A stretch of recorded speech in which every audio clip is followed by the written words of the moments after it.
บัดนี้เราก็จะมาเรียนตัวการใช้ animation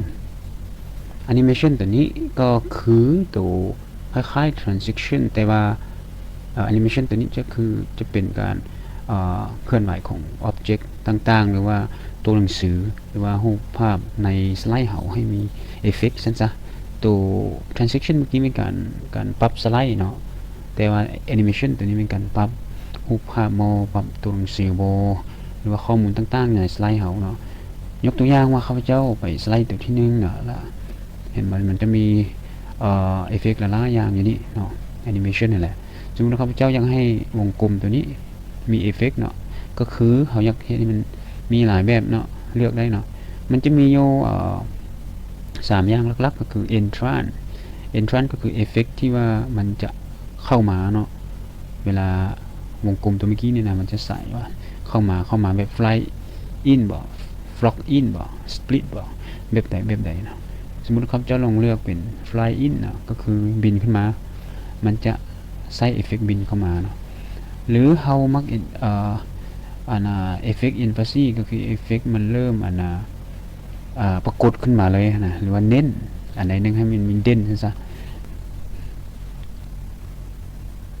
โอเคเนาะตัวเอฟเฟกต์นี้ก็จะเป็นเอฟเฟกต์เรื่องให้มันเน้นให้มันมีการเคลื่อนไหวแบบ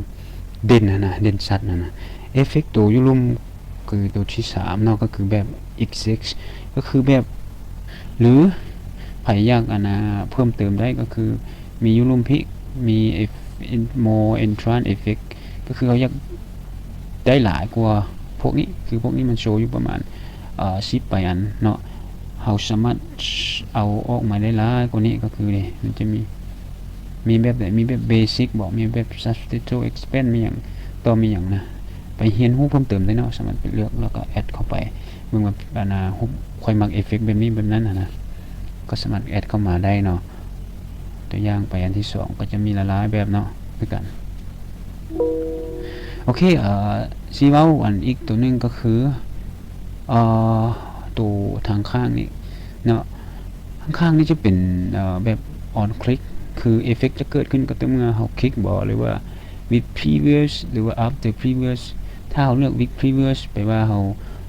คลิกอันนึงแล้วมันเฮ็ดเรียกอันที่2มันเริ่มแล้วเด้มันนับเวลานี่2วินาทีมันมีเวลานี่เด้แล้วมันก็เริ่มเฮ็ดเรียกเลย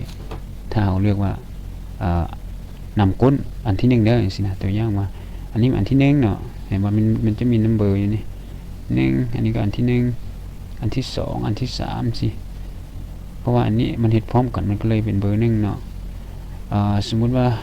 คลิกอันนี้ปุ๊บอันนี้ก็เฮ็ดเรียกปั๊บนะมันกับความหมายว่า with previous ถ้าเราเลือก on click บ่สมมุติเราเลือก on click มันจะเริ่มว่าอันเอฟเฟกต์อันที่1มัน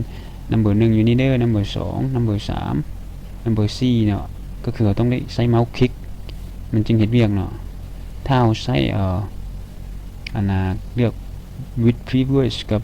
after previous เราก็สามารถเลือกวินาทีได้เนาะตัวอย่างว่าเขาเจ้าเลือกนี้เป็น after previous ก็คือหลังจากอันที่2เฮ็ดเรียกปุ๊บอันที่1อันนี้ต้องเฮ็ดเรียกนำกดเลยนะเฮ็ดพร้อมกันนะ duration มัน2วินาทีฉะนั้นอันนี้จะเป็น1อันนี้จะเป็น2พร้อมกัน2อันถ้าเราเลือกอันใด1นี่ลองเบิ่งพรีวิวมึงเนาะปุ๊บเริ่มคลิกเด้อว่าอันนี้จะเฮ็ดเรียกปุ๊บเฮ็ดเรียกอันที่1เนาะเอฟเฟกต์อันที่2เฮ็ดเรียกตัวนี้เฮ็ดเรียกตัวนี้ปุ๊บแล้วอันที่3เฮ็ดเรียกเลยได้นี่โดยที่เรายังบ่ทันใช้เมาส์คลิกนะมันก็เฮ็ดเรียกหมดละอันที่4คลิกปุ๊บมันก็เฮ็ดเรียกไปตามเอฟเฟกต์ของมันเนาะอันนี้เป็นทริคที่เราต้องเราสามารถปรับแต่งได้เนาะหรือเราจะสามารถปรับแต่งตัวอื่นได้ก็คือเรามี add animation เข้ามาเติมซั่นซะตัวอย่างว่าเราอยากได้ animation อย่างใดมาเติมให้ตัวนี้เฮ็ดเวียกนี้แน่แล้วก็เฮ็ดเวียกอันนั้นแน่สิ feature on click มันจะมี title มีbottom video vovo subtitle มีโอเคเนาะสมมุติว่าเราอยากเลือกเอฟเฟกต์ตัวนี้กลายเป็นตัวที่1ที่ว่าเฮ็ดเวียกก่อนซั่นซะเราก็สามารถคลิกอยู่นี่เป็น move earlier หรือ move later move earlier ก็คือย้ายไปเป็นอันที่1ซะตัวอย่างมาปุ๊บเห็นบ่ ย้ายปุ๊บก็จะกลายเป็นอันที่1เลยนี่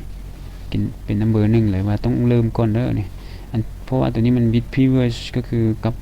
อันที่1นี้มันก็เลยว่าเป็นเบอร์1นำกันนี่ถ้าเลือกเป็น on click อันนี้จะเป็นอันที่2อันที่1อยากให้อันนี้เฮ็ดเวียกก่อนหมู่ก็เลือก